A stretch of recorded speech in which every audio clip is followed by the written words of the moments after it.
Begin by disconnecting the ground cable from the post on the battery.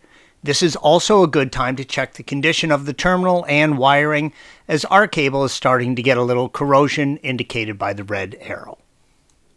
Depending on the head unit you have will determine where you need to release it from the hard mount in the console.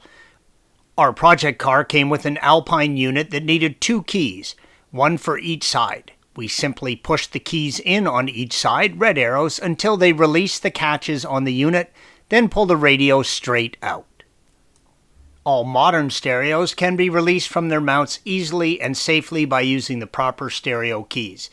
If you do not have the keys to remove the stereo unit, you can buy a universal set from Pelican Parts and make the job quick and easy. With the catches released, pull the unit straight out. If you are replacing the unit with a different brand, it should be possible to unplug the antenna, wires out, and speaker out connection from one unit and re-plug them into the appropriate spot on the new unit.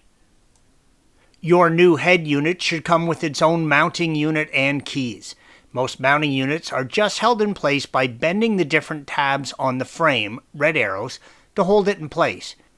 Carefully unbend the tabs and the frame should slip out.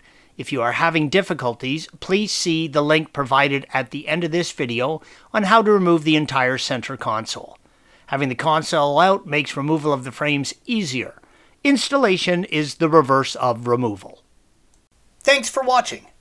Be sure to subscribe to our channel and check out another video in this series.